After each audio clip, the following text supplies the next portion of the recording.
تقریباً 600 سال کا عرصہ اس امت پر گزرا ہے جب اصلاح پسند اہل طریقت جنہوں نے تزکیہ نفس کو اپنا موضوع بنایا، اور صرف وہ علمی موضوع نہیں تھا بلکہ عملاً کر کے دکھایا، انہوں نے ترک دنیا کو ترجیح دی، دنیا میں رہ کر تصوف کی مشقوں کو معمول بنانے کی نسبت ترک دنیا کو، چنانچہ وہ سب سے الگ تھلگ چلے جاتے اور وہاں عبادت میں مشغول رہتے۔ پھر جب وہ یہ سمجھتے کہ اب ان کا نفس سرکش نہیں رہا اور وہ دنیا میں ان کو دنیا کی طرف نہیں لگائے گا، تو واپس آ جاتے۔ پھر قدرت نے حضرت مجدد الفسانی کے ہندوستان میں ظہور کے بعد، خصوصاً سلسلہ عالیہ نقشبندیہ میں ان کا طریق تو شروع سے ہی کوئی ترک نہیں تھا، لیکن آپ نے مزید اس پر مہر لگا دی، اور اس کے بعد دیگر سلاسل کے بزرگ بھی، سلسلہ عالیہ چشتیہ قادریہ وغیرہ ہم بھی، انہوں نے جنگلوں بیابانوں میں جانے کی بجائے دنیا میں رہ کر دنیا کو سنوارنے کو ترجیح دی، کہ جو مشقت انہیں جنگلوں میں اٹھانی پڑتی تھی، حالات ایسے پیدا ہو گئے کہ وہی مشقت یہاں بھی اٹھانے کا ماحول بن گیا، یعنی رزق حلال اتنا مشکل ہو گیا کہ رزق حلال کمانے کے لیے بہت زیادہ مشقت اٹھانی پڑتی۔ اس کے بعد جب معاشرتی برائیاں اور یہ اختلاط مرد و زن اور یہ مسائل بہت زیادہ بڑھے، پھر یہ ہوا کہ سروائیو کرنے کے لیے بڑی مشقت اٹھانی پڑتی۔ مطلب اگر 90 لوگ جھوٹے ہیں، باقی 10 لوگ سچے ہیں، تو وہ کتنی مشکل میں ہوں گے، یہ آپ خود اندازہ کر لیں۔ اب جب کہ 98-99 لوگ جھوٹے ہیں اور ایک سچا ہے، تو وہ سولی پہ ہی لٹکا رہتا ہے۔ ایسے ہی جب ہر طرف سود اور جھوٹ اور نفاق اور بغض، کینہ، عداوت اور یہ چیزیں بہت زیادہ پھیل جائیں، جھوٹی گواہیاں اور غیبت اور گفتگو میں اور مجالس میں محافل میں کچھ رہے ہی نہ تکلفات کے علاوہ، ہر جگہ لیگ پولیں گے، ہر جگہ ایک دوسرے کے خلاف، تو وہاں پھر وہ جو خیر خواہ آدمی ہے اس کو کتنی مشقت اٹھانی پڑے گی، کسی شادی پر یا فوتگی پر یا تو ہر طرف اسے بس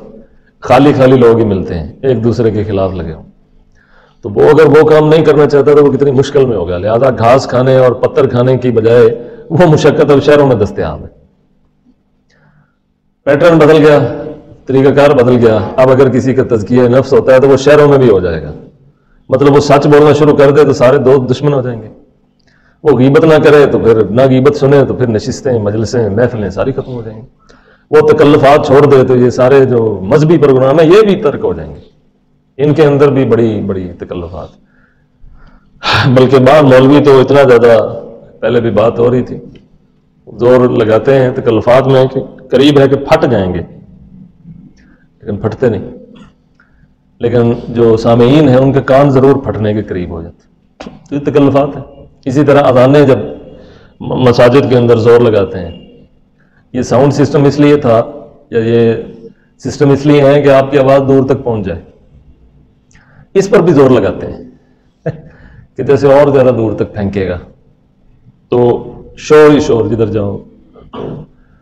تکلفات ہی تکلفات، تو مذہبی ہوں معاملات یا معاشرتی ہوں یا سماجی ہوں، سیاسی ہوں، ہر جگہ جھوٹ، نفاق،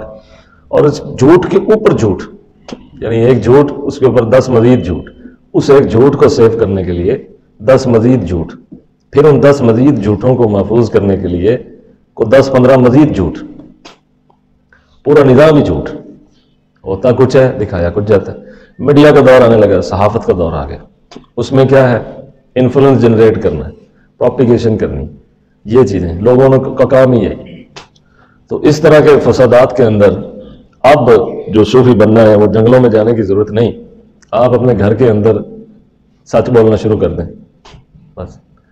تو گھاس پھوس اور پتھر کھانے کی بجائے وہ سچ بولنے پر جو آپ کو سزا دیں گے آپ کے گھر والے، وہ آپ کا مجاہدہ ہو جائے۔ مطلب پہلے مجاہدہ یہ ہے کہ وہ اپنے جسم کو مشقت میں ڈالتا ہے، تو اب آپ کسی بھی جگہ رزق حلال کمائیں، دھوکہ نہ دیں، جھوٹ نہ بولیں، فراڈ نہ کریں، تو اس میں جو مزاحمت میں آپ کو جو سزا دی جائے گی معاشرے کی طرف سے، وہی آپ کا مجاہدہ ہو جائے گا۔ تو یہ پہلے پہل جو آپ کتابوں میں پڑھتے ہیں کہ اہل تصوف جنگلوں میں چلے جاتے تھے اور بڑے بڑے سال مجاہدہ کرتے تھے، اس وقت شہروں میں اتنے فساد نہیں ہوتے تھے، پھر بھی وہ جنگل میں چلے جاتے۔ تو اب تو بہت زیادہ فساد ہے ادھر، اب تو زیادہ بہتر ہے کہ جنگلوں میں چلے جائیں، لیکن اب جنگلوں میں جائیں تو یہاں تو پہلے ہی تباہی ہے۔ تو اس لیے یہ لوگ اب جنگلوں میں نہیں جاتے، انسانوں میں رہ کے پھر انسانوں کی اصلاح سازی کا کام کرتے ہیں، جہاں تک ہو سکتا ہے۔ 10 سال لگ جاتے ہیں بندے کو بندہ بننے میں، مرید کو مرید بننے میں